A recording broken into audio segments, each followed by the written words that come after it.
Jai Shri Ram everyone. So in the last week's Katha, we learnt about how Shri Rama got banished to from Ayodhya in exile to Vanvasa, but it was actually to defeat the Asuras who had entered the palace, and he actually lost the battle in order to win the war. That was the trap that all the Asuras had set for Prince Shri Rama to fall into the trap of not going into the exile. And had he chosen that, then the entire Ayodhya people would have questioned that, he is the perfect Purushottama. He knows dharma from adharma. Then why is it that after telling that yes, I will be the prince, now he says I don't want to be the prince, now he says I don't want to go to the Vanvasa. All of those questions would have arisen, and that would have created doubt and suspicion towards Prince Rama. So he actually communicates this telepathically to Dasharatha and shows him that these are the two ways that I can do it. So the first way is that he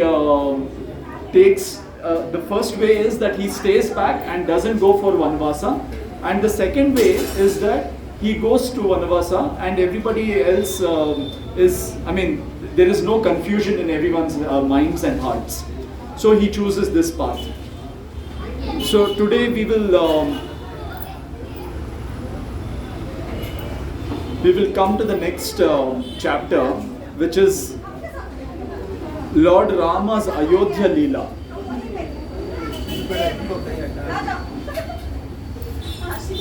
Lord Hanuman explains the mystery of Lord Ram's Ayodhya Leela. After a short break, the holy ceremony resumed. Yajmana of this session was a Mathan woman called Yakshika. Let us pay our gratitude to Yakshika. To purify her soul, Lord Hanuman spoke the following words of wisdom. O Mathans, whenever you face difficulty in maintaining the balance between your family life and spiritual life, you should meditate upon the events that took place when Lord Rama was exiled to the forest. Through these events, Lord Rama demonstrated how a person can stay connected to him while doing their worldly duties. These events took place in Treta Yuga, but I see them happening very often in Kalyuga. I see them happening again and again. Lord Rama gets exiled from the lives of the devotees again and again. I see a devotee called Venkatesh. He is sitting in his house and reading the Leelas of Lord Rama. He is feeling very close to the Supreme Lord. A friend has just knocked on the door. He will spend the next few hours with that friend. In those hours, he will keep talking about the worldly matters and doing worldly things. He would have no connection with Lord Rama. He would be fully in the grip of Maya. In other words, Lord Rama would be exiled from his life and his heart. Then there is a devotee called Poonam. She has just visited a temple. She is feeling very peaceful. She is about to enter her home.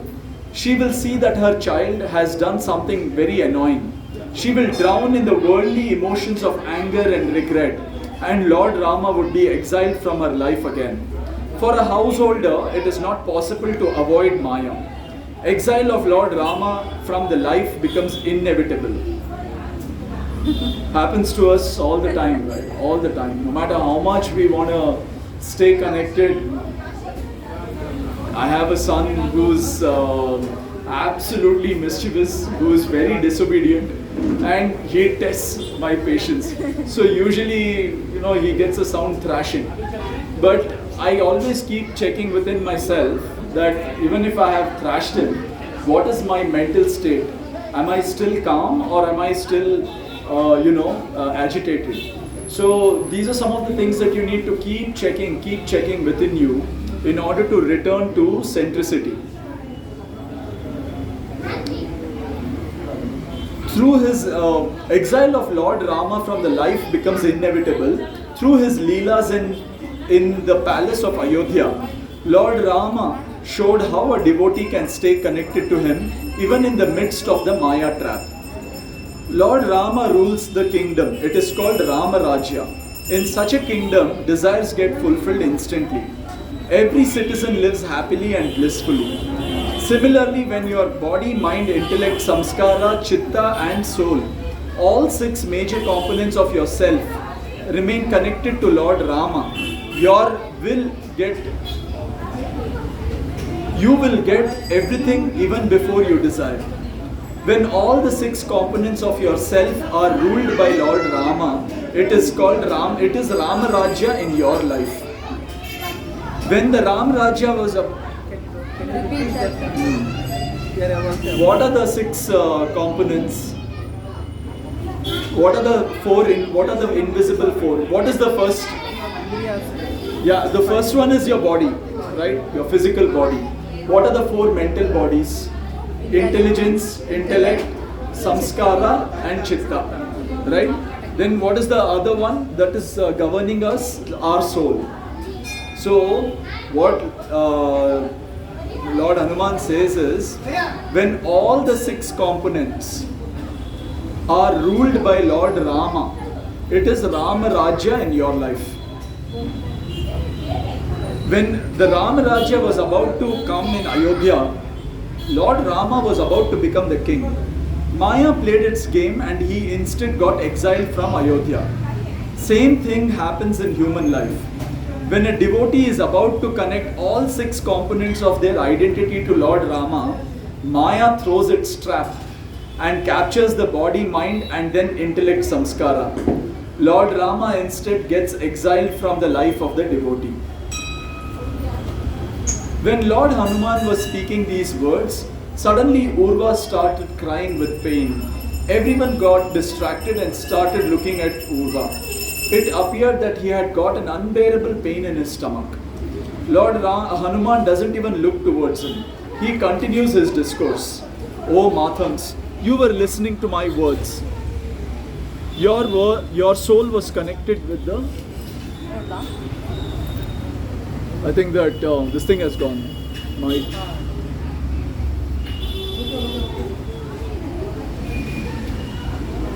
Hello?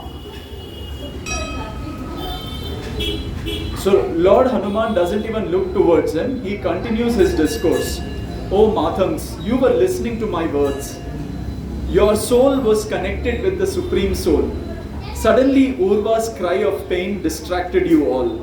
Now your minds are occupied with thoughts about Urva. You know that it is Maya. What should you do now? Should you ignore Urva's cry and keep listening to me? Or should you attend to Urva and ignore me? The answer is not very difficult. You need to attend to Urva. Urva's pain disappears and normalcy returns in the assembly. This distraction was only for a few moments, but for most devotees in Kalyuga, it goes on for an entire lifetime. They are so burdened by their worldly responsibilities that they never find time to connect to the Supreme Power. Their prayers also remain centered around their worldly problems. They keep moving in the trap of Maya in the hope that one day they will be free and they will start their journey towards moksha. That day never comes. Lord Rama's Leelas of the day he was exiled to the forest can be the guiding torch for these devotees. In the Leela, Manthara played the role of Maya. Had Manthara commanded the king Dasharatha, make Bharata the king and send Rama to the forest, would Dasharatha have followed the command? No. But when Manthara did so indirectly through Devi Kaikeyi, Dasharatha had no option but to follow the command. What does this show? The Maya itself is powerless. To make us do its bidding, it uses something we are attached to, something we believe in, something we are familiar with. In short, it uses our ego or the sense of I. Our knowledge, our beliefs, our attachments form our ego or the sense of I. So in this Leela, Devi Kaikeyi plays the role of ego. Manthara or the Maya is powerless without Kaikeyi or your ego. So, I, what is I? The sense of self. What is the sense of self? To me, the sense of self, if I have to define the sense of self, is everything that I have given identity to. My body is my identity. If you remember, there is this very powerful message that I forwarded in the group, which says, if you keep following who am I, deep down to where it goes, it will lead you to moksha. But most sadhakas do not want to keep asking themselves this question, who am I? Because who am I, whatever answer you get as to who am I, is always the wrong answer. Because your mind will keep coming up with with the answers, because your mind can't stay in uncertainty. The mind always looks at certainty. The mind always forms patterns, and it tries to look for meaning. It cannot remain in an environment of meaninglessness. So, in order to give itself meaning, the mind has to attach itself. What does it attach itself to? You look at your body and you say, this is who I am. You look at your thoughts and you say, this is who I am. You look at your personality and you say, this is who I am. You look at your, that's why we always look at suras and asuras. If someone appreciates you, it gives you that kick and you keep thinking that, I did a great job. If someone doesn't appreciate you, if someone is,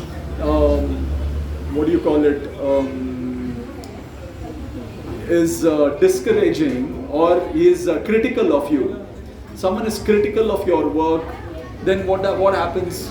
You say, you feel bad and you start feeling demotivated.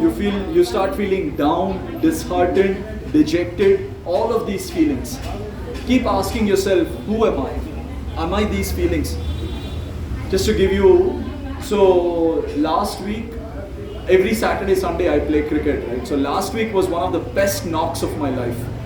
I played a winning knock, got the man of the match, best batsman, all of that, 86 and 48 balls, and narrowly missed my century. Today was the worst day of my entire cricket career. I lost, I dropped 2 catches, it was balls that were coming straight to me, I couldn't field.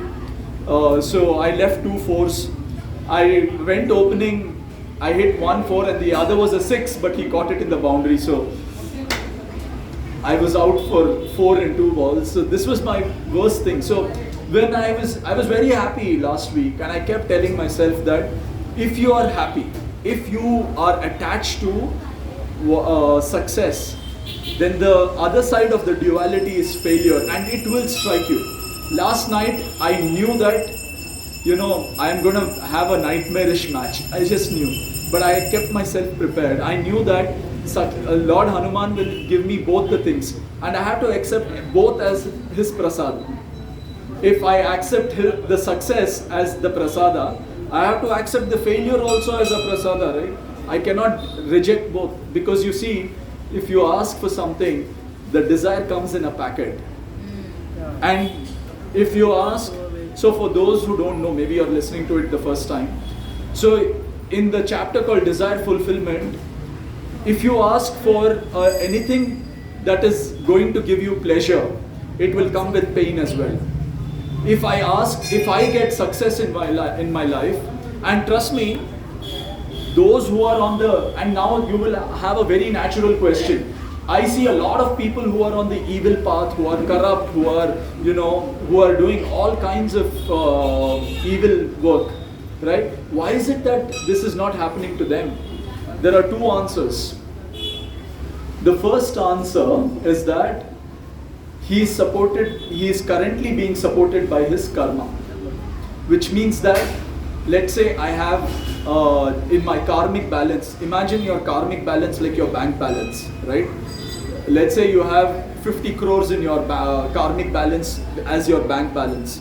You can keep spending it on so many things, and to the outside world you say, it looks like, wow, you're having a great time. But that bank balance will deplete. Someday it has to come to zero. After that, what? Beggar's life? Poverty-stricken, deplorable life? The same thing with karma. You're on the path of evil. you have a lot of good karma behind you, you are washing it all off by doing evil, you will be supported till the time your bank balance, your karmic balance becomes zero. After that, gone. The second answer to that is that asuras, they choose some people to do their bidding. Okay, asuras, they choose some people to do their work on earth. And these people, that's why they say you sign the bond with the devil, right? You have signed the bond with the devil, they will ensure that you are taken up. And when you are taken up, they will, when it gets killed, they don't care, they'll move to other bodies. But they will take you up in such a way that you feel that to everybody around also, they give the feeling that, see, if you are on the path of evil, nothing will happen to you. Just like the way nothing is happening to this fellow. A lot of times, we see the houses of corrupt politicians, we see the net worth, and we feel, why is it that he is not being impacted by all the bad karmas that he does, right? This is what asuras want to show us. This is what they want to show us, saying, come into this life. I will also give you the same happiness, pleasure. Of late, I have been becoming vimukh from the world. It is called, so everything in the world is out there. I'm going to ask you a very deep question. Has the world ever been able to give you happiness? Think about it. Has the world ever been able to give you happiness that is everlasting, eternal, long lasting? The world is not capable of giving us happiness. It is not capable. The matrix of the world is so designed that you will keep getting both happiness and pleasure, pleasure and pain, success and failure, ecstasy and agony. It is a yin and yang world. But what do we keep thinking? That we are always chasing happiness in the world. That's why it's called pursuit of happiness. Can it ever give us happiness? No. The entire world is not capable of giving us happiness. And so, if you understand this deeply, then they say, if you are engaged with the world and you want to get happiness from the world, then you are bahirmukh. बाहर की तरफ तुम्हारा मुख है तो तुम बहिर्मुख. Now you say, you understand that the world is not capable of giving me any happiness. So you become vimukh, which means you turn your face away from the world and say, this is all an illusion.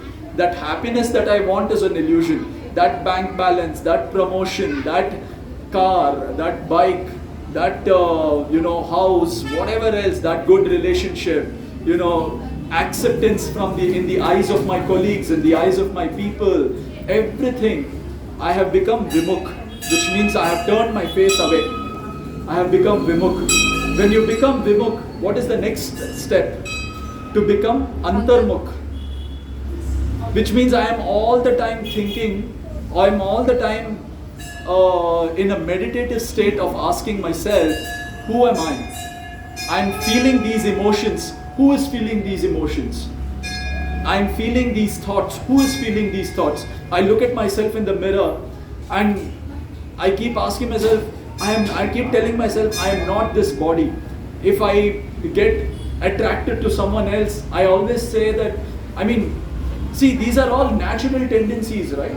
These are natural tendencies to feel attraction towards the opposite sex. The minute you feel that way, what happens?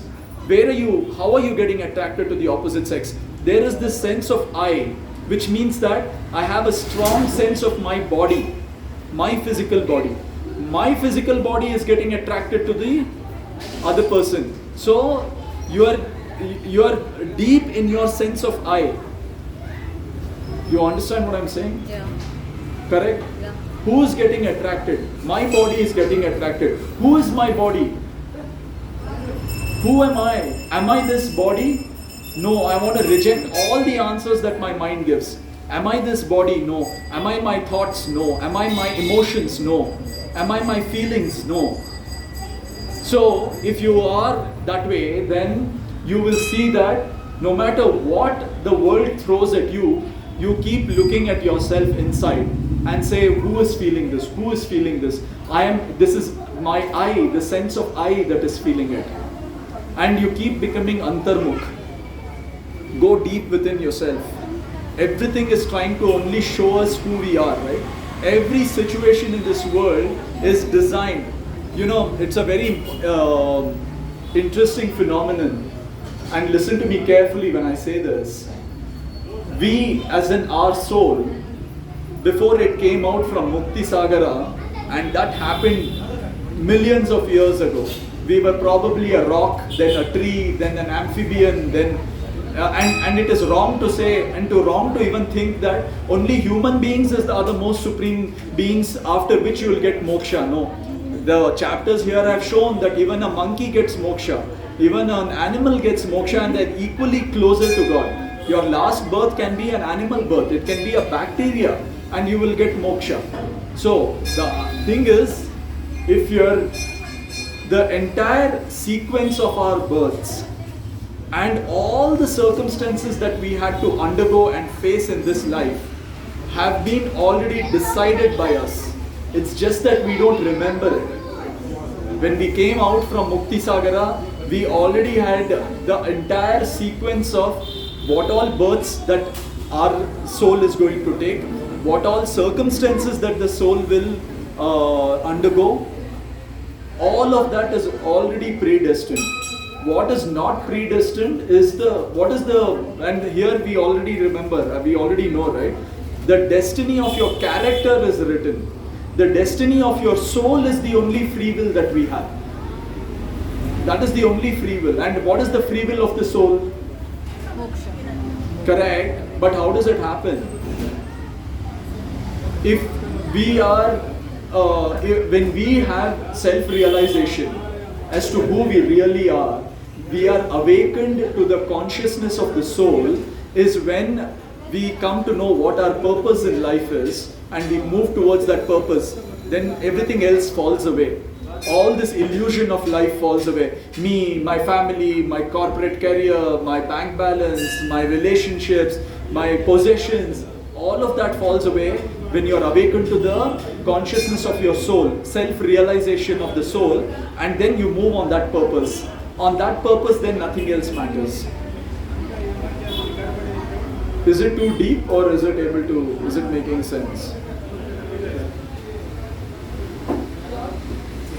Maya wants to distract you. She scans your ego to find out that you hold a belief. What belief do we hold? Trees are precious. Trees should not be cut. She arranges events such that you see someone cutting a tree. You immediately get up from meditation to save the tree. Your belief in tree conservation, which is a part of your ego, was used by Maya to stop you from connecting to the supreme truth. So, please understand, what are those beliefs that are holding us back? Things are happening in Bangladesh. A lot of Hindus are getting killed, raped, women are being raped. A lot of things are happening. Now, I see that in some of the groups that I have only created and brought people together, people are getting very agitated. And I am checking within myself, saying, okay, I am also agitated. Who is getting agitated? You can be on the path. Everybody, all Kshatriyas fight a war, but internally they are centered. If you are awakened to the supreme truth of your soul, you are internally centered. You are not killing in anger. You are not protesting in anger. You are not reacting in anger. You are centered and calm, and you know that you have to do it. Very difficult. Very, very, very, very difficult, because we are all not awakened to the level of the soul. But one of the things that we can do as an exercise is to keep checking within ourselves what is affecting us mentally. Right? So, your mind is Dasharatha. Your ego, which is your beliefs, your attachments, your knowledge, is Kaikeyi. I'll repeat. Your mind is Dasharatha. Your ego is Kaikeyi. Kaikeyi is all your attachments in life. The Maya or the external world is Manthara. The external world won't affect your mind if you don't have ego. Which means if you don't have beliefs, attachments, knowledge, then so if you feel that hey, I'm a Hindu, I'm a strong Hindu, and so I have to go out and protest, Maya will suck you in. If you are very attached to your son, and something happens there where your son gets into a fight, and you suddenly feel that you have to protect, Maya will suck you in. Maya is an expert. In fact, I was watching Guruji's videos where he says that Hanumanji brought 3 disciples to him and he says, accept them as your disciples. Guruji says, मैं तो किसी को अपने शिष्य के रूप में मैंने कभी उनको स्वीकार नहीं किया, पर क्योंकि हनुमान जी मेरे पास लेके आए, मैंने कहा ठीक है. मैंने उनके ऊपर 12 साल काम किए. I worked on them for 12 years. जब उनका समय आया, बेड़ा पार करने का समय आया, which means they are on the cusp of samadhi, they are on the cusp of attainment. तो माया ने उनको ऐसा घेरा कि वो मुझसे विमुख हो गए. जो पहले बोला करते थे कि गुरुजी आपके चेहरे देखे बिना, आपका चेहरा देखे बिना हम खाते तक नहीं है, वो 3 शिष्य वो अब ऐसे कहे कि मेरे पास तो कोई अहंकार है ही नहीं, तो मैं खुद गया उनके घर और उन्होंने वहाँ उनके गार्ड जो लगा रखे थे उनको वहीं से बोल दिया कि उनको वापस जाने के लिए. तो माया ने ऐसा खेल खेला, is what he says. So that is what we have to be very, very aware of. See, imagine if Guruji says, my Guruji says I have worked on them for 12 years, then I can imagine to what a heightened state of spiritual advancement they would have attained.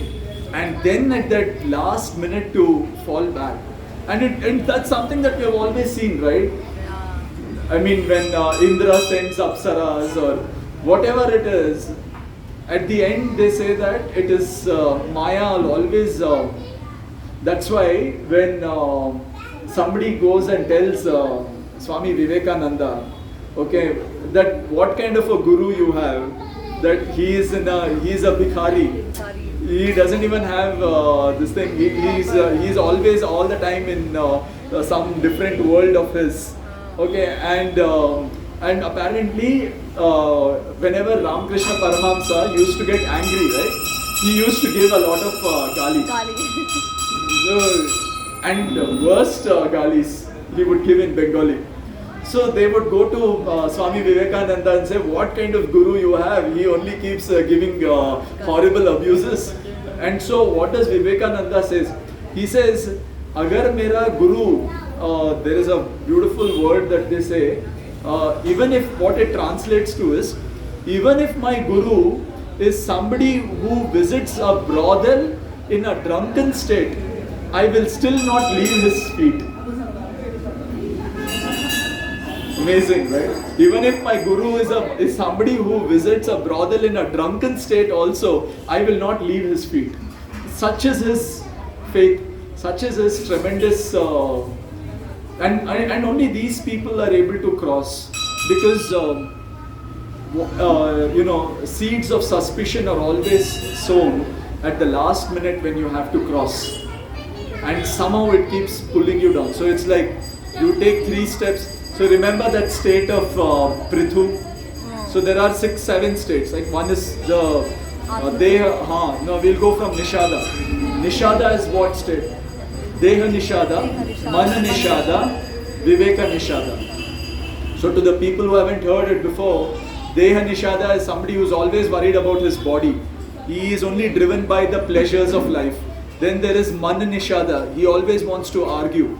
He is always about satisfying his mind. Then there is Viveka Nishada. These are what 99% of the population falls under, who will always justify. Like, they know that eating non-veg meat is cruelty to animals. So they'll justify it, by saying, if I don't eat it, somebody else will come and eat it. Right? I am at the top of the food chain, we are evolved. A tiger can eat, why can't I eat? All kinds of justifications will come. So these are all Viveka Nishadas. So many a times I feel I fall down to that level of Viveka Nishada.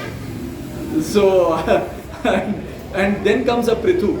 There is a Samskara Prithu. He knows his samskaras very well, that I cannot cheat. He has ethics, high ethics and high moral value. He is a Samskara Prithu. Above that is a Chitta Prithu. Chitta Prithu is somebody who already knows that he is somebody who is Vimukh and Antarmukh. He is always saying, oh, look at me, look at my feel, he's always aware of his feelings, his emotions. That is a Chitta Prithu. Atma Prithu. Atma Prithu is somebody who sees this whole world as an illusion. For him, nothing matters. No matter what you put in front of him, he thinks it's an illusion. That is an Atma Prithu. He is awakened to the level of the Atma or the soul. He is self-realized. He is an Atma Prithu. Then is a Rishi. Rishi is an avatara only. Right? So, for instance, your mind won't react to someone cutting trees unless you hold a belief that trees are precious and should not be cut. That belief is a part of your ego. Suppose you are meditating somewhere, someone is speaking at a distance in a language you don't understand, it won't affect your mind. If your mind knows that language, it will start interpreting it and you will feel distracted. That knowledge is part of your ego, without which the external world can't affect your mind. I was telling you about a devotee called Poonam. She could not become a mother, so she adopted a girl child and named her Mansi. Now Mansi is 11 years old. Poonam just returned from a temple. She came home to see that Mansi has done an indisciplinary act. Poonam just corrected Mansi and told that she should not do that in the future. Mansi angrily mumbled, "I hate you, mother," and dashed to her room. A normal mother would have ignored these words, considering them as words of a child deprived from her favorite but unhealthy and addictive activity. But Poonam has insecurity and doubts about her being a good mother. These words hurt her like an arrow. She is crying. The Maya made her daughter blurt those words. But they would not have affected her mind if she didn't have the insecurity and the doubts that form her ego. So, without your ego, Maya can't control your mind. Without Kaikeyi, Manthara cannot control Dashratha. Every human being has ego. Consider these expressions I can hear right now from around the world. Family comes first. My family is my life. The person who holds this ego is engaged by Maya by creating situations in his family. I can give my life for my religion. The person that holds this ego is engaged by Maya by creating an impression that his religion is in danger. My life is dedicated for the service of humanity. Even this is a great ego. This expression is from a sage whose life is dedicated to helping souls in attaining moksha. In this expression also there is mind, there is ego. How is it? My life is dedicated to saving humanity. Whenever you say my life, mine, me, I, it's gone. So even though the sage is helping others, he is not able to become free from the claws of Maya. He himself is inside Maya. It is like stepping inside the ditch to take others out of it. So everyone who is involved in a world of in worldly affairs, helping others come out of worldly affairs, is also a worldly affair, has an ego. Right? Everything has an ego. Having an ego is not wrong, but being under the claws of Maya is not wrong if you are aware of it and doing the best to come out of it, or helping others come out of it. Lord Rama showed the way through his Leelas. You are meditating upon Lord Rama. Suddenly Maya throws a trap. For example, you see that your family needs food. You need to crawl through Maya to earn food. Your mind says, "Oh Lord, I want to meditate upon you always. My family responsibilities demand that you be exiled from my life and I involve myself in worldly affairs to earn food. I don't want to be occupied with the materialistic thoughts. I don't want to exile you from my life. Remove my family's hunger. Remove this disturbance created by Maya so that I can concentrate on Bhakti." Here your mind is pleading like King Dasharatha who pleaded, "Oh Ram, I don't want you to be exiled from this kingdom. Please convince me forcefully and take over the kingdom. It will resolve the problem created by Kaikeyi." Lord Ram didn't accept this request of King Dasharatha. Pleading to Lord Rama for elimination of distractions of Maya is also pure ignorance. Because there is nothing to eliminate or create in Maya. Everything is already there. There is a scene where your family is hungry. There is also another scene where your family is well fed. Both the scenes already exist in Maya. I think we should go back to those scenes. The book 2, where everything exists inside Maya, where the scenes are already there. Yes, not the Shunya tunnels. Shunya tunnels are connecting those other tunnels. Shunya tunnels is what you become to enter those Shunya tunnel. You have to become Shunya yourself and go. But there are time tunnels. In these time tunnels, everything exists. If you remember, when that When he's going in the time tunnel, you can see on the flash. correct. When the The- monk has Correct. a When the choice. monk has rebirth करता है उसके वजह से बोल correct. So when the monk before becoming Chitta monkey, he says, "I have a blue tunnel and these scenes are here." Then there is one more scene where the red light has fallen on the blue tunnel. Then the blue light has fallen on the red tunnel. So you will awake. Yeah, you will wake up without remembering anything. Or you will wake up having partially remembered in confusion. So all of these scenes are already there in the time tunnels. So there is nothing to create. There is a scene where your family is well fed. There is a scene where it is not well fed. Everything is there. So what do you eliminate from this? Or what do you create in this? That is why I am saying that the destiny of the character is already there. And so I do not believe in astrology. So many, I went to one, my friend dragged me, okay, saying, you have to go. But more or less we are same ना. But you don't believe astrology because you are already been written. You are telling ended only ना. Destiny of the character is already fixed. Yeah, no. What I'm saying is that, look, Both are there. Both extremes are there. there are different tunnels that I can enter at any time. You understand? There are so many things. I am maybe under the grip of a sura or an asura, or I am under the grip of something that Maya tells me and makes me do. I can enter that blue tunnel. I can enter the green. One of this very famous astrologer in Bangalore, my friend took me and he said, "You have to go." He has apparently predicted some things for the Dharmadikari Manjunath Hegde, and it has come true, of Dharmasthala Virendra Hegde, and it has come true. You have to go. He's a great astrologer. I said, "Fine." I said, "You are going, you go." Then he was there and he said, no, this is my friend and all that. I said, "Okay, fine, chalo, I'll also sit here." What is there?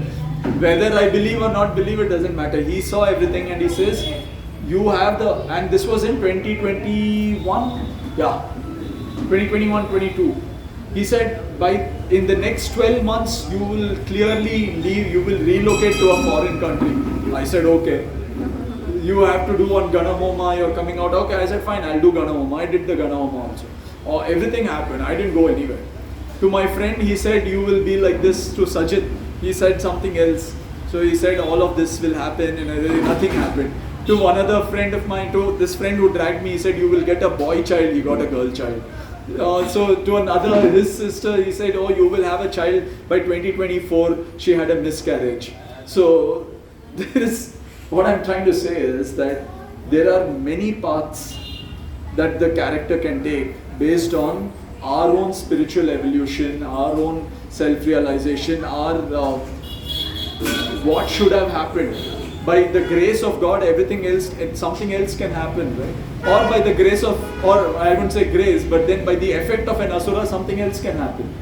If you are disconnected from Lord Hanuman, something else can happen. What was a pending pain that Lord Indra had to give you, he'll give you that, and your life will take a different path. So there are so many things here. How can you determine that your next path will be this? You can't. It is not possible. But one thing is that in my astrology, I mean, when I was born, in my there was a horoscope that was written. In that they said that after the age of after the year of 2021, he will become very spiritual, and this was written, and that happened. But that is just one of the things that happened. It is not everything. So many astrologers keep making a lot of these predictions. And I see one very famous astrologer, Mukesh Vats. He said that Arvind Kejriwal will pop off in Feb. He said before April he'll die. Nothing happened.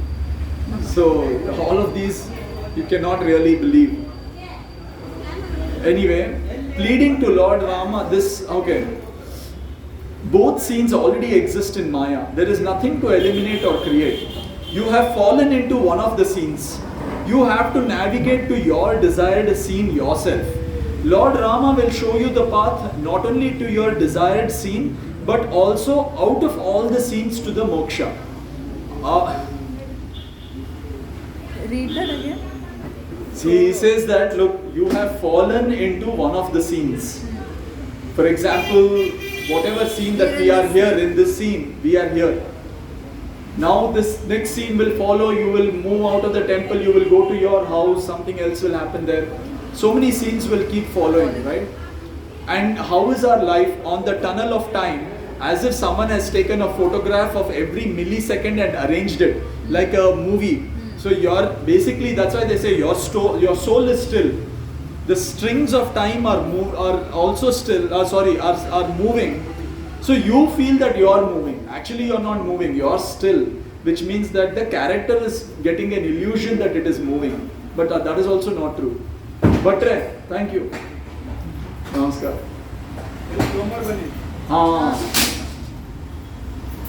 Okay. So, now Lord Rama will show you the path not only to your desired scene, but also out of all the scenes to the moksha.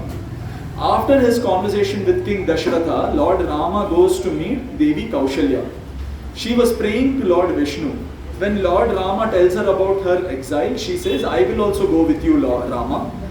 Your ego is Kaikeyi, your mind is Dashratha, and your body is Kaushalya. Your body was chanting mantras and doing meditation in a temple. Then Maya throws a task. Body can no longer do spiritual activities. It can no longer stay in the temple close to Rama. It has to get involved in the worldly activities.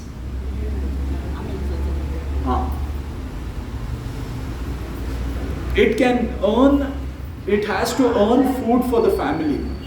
Lord Rama is going to be exiled from your life.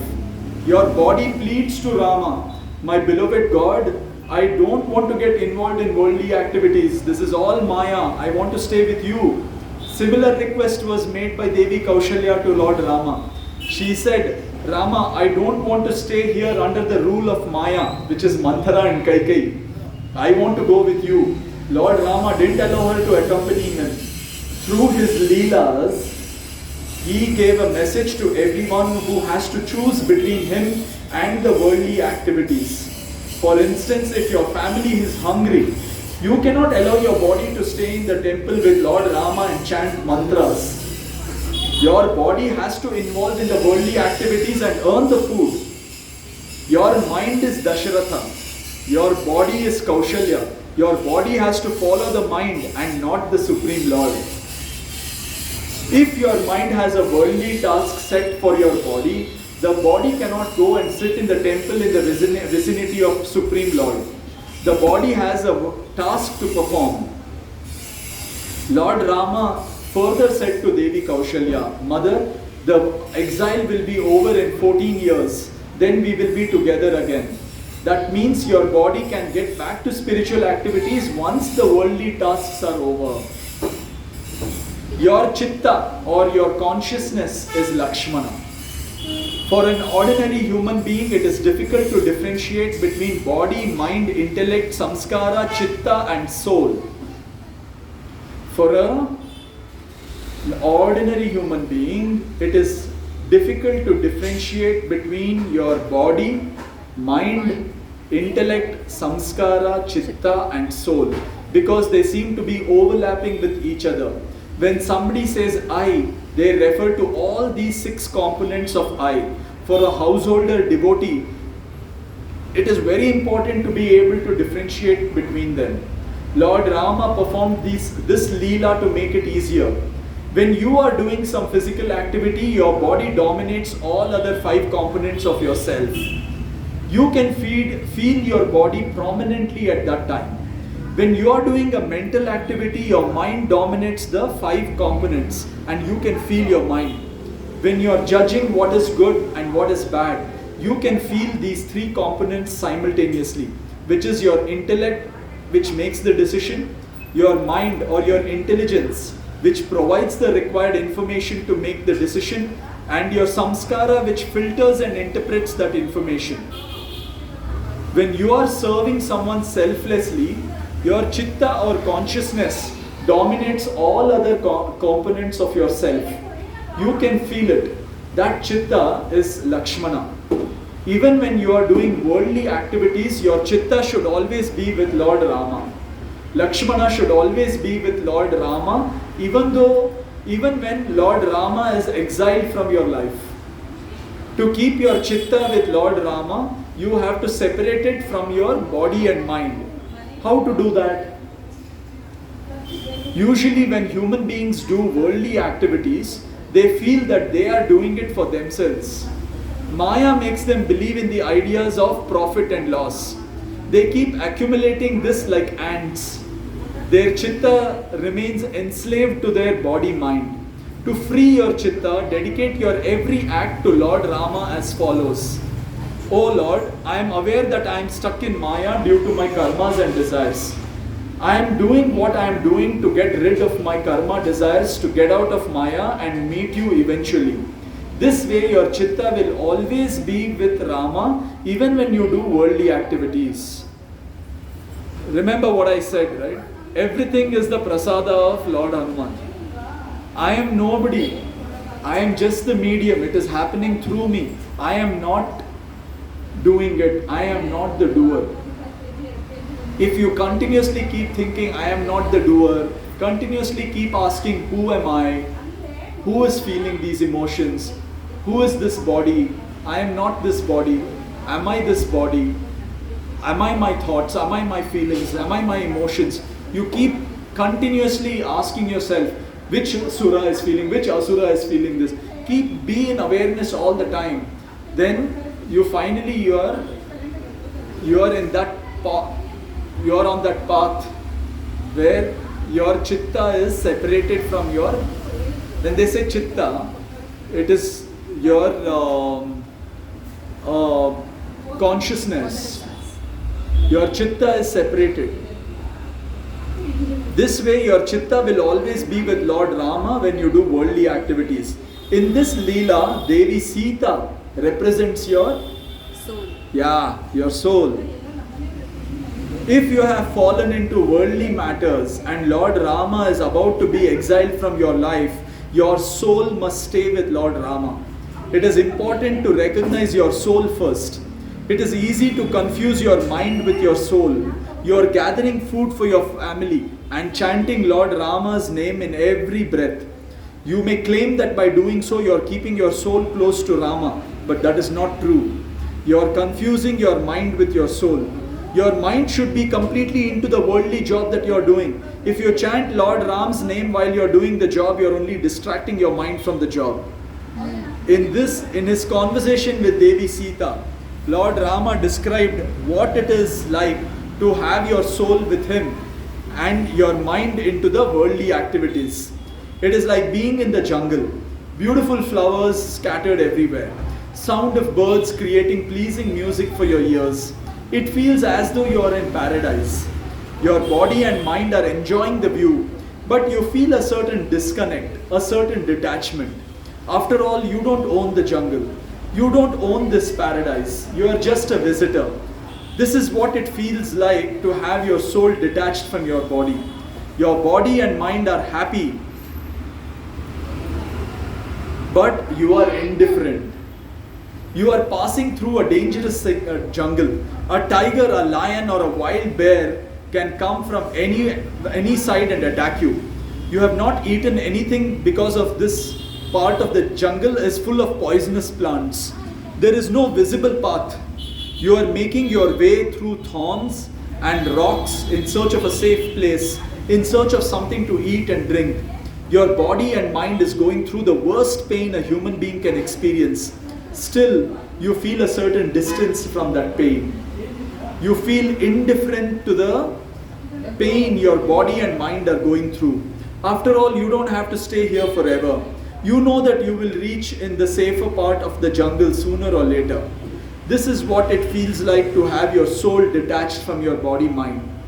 When your body-mind are doing worldly activities, but you feel a certain distance from the pain arising out of those activities, as well as from the pleasure, know that your soul has successfully separated from your body-mind, and it is where it should be with the Supreme Shri Lord Hari. That is the end of the chapter. Jai Shri Ram. I will leave you all with a story. So there was this very enlightened monk who was very famous throughout the kingdom. Okay, and he used to stay in a village, and he used to do normal work, of agriculture and all of that. He was just like a normal man, right? So, but the fact that his wisdom and that he was enlightened, everybody knew. So people his name spread far and wide, and people used to come to visit him.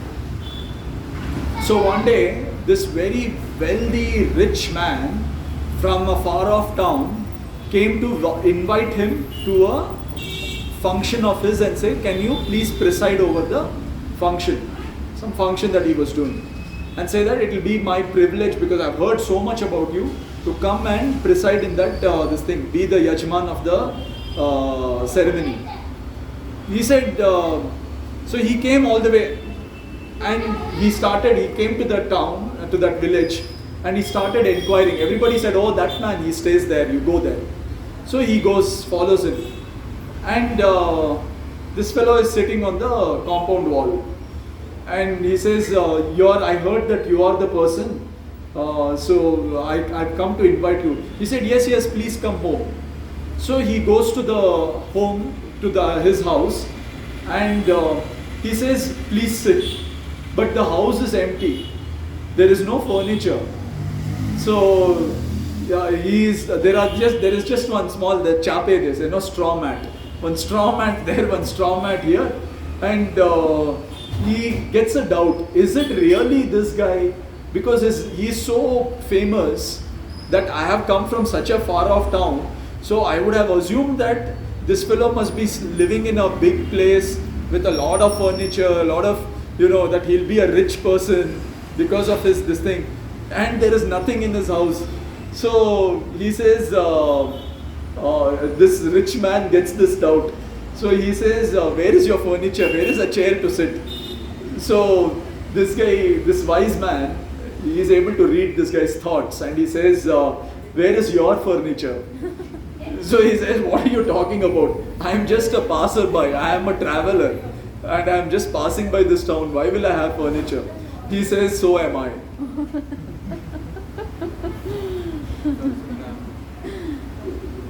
isn't it? Isn't that all that we are, right? So that is why he says this indifference. Whether you're feeling pain, whether you're feeling pleasure, whether you're feeling happy, whether you're feeling sad, whether you're feeling incomplete, your character by definition is incomplete. There will be so many things for you to feel complete, right? You will feel that, if I get that better job, it will complete me. If I get this promotion, it will complete me. If I get that house, it will complete me. If I get this relationship, it will complete me. So many things. If I get that perfect physique, it will complete me. All of these things we are chasing in this world, right? If I get married to this person, it will complete me. Everything that we are doing is thinking that if I do that, I'll be happy. I'll be better off. Or the reason for that is because we feel incomplete. There is a void within us. And we feel that if we fill that void with that something, but remember one thing, the more you get of that, the deeper your void will become. That is the nature of this world. Whatever you're feeling incomplete about, the wealthiest of people are the most miserly. The wealthiest of people will count pennies. The people who have the best physiques are not happy. They'll keep doing something else till they become injured. They'll keep injecting themselves with steroids and other growth hormones, and no matter what, they're willing because they're just not happy with that body. For you, you'll be like, oh my God, that's the best physique I can have. You go ask him, he'll be like, oh my God, I have to go somewhere else. I have to be the best. This is not enough. That is the void. That is the incompleteness. No matter what, identify your void. Identify what makes you incomplete. And understand that this world is incapable of making you complete. So don't be bahirmukh, become vimukh from the world and become antarmukh. The only true meditate upon what is everlasting and eternal. This body is not eternal. My thoughts, my emotions, everything is not eternal. Meditate upon what is truly eternal. And keep everything else as an illusion.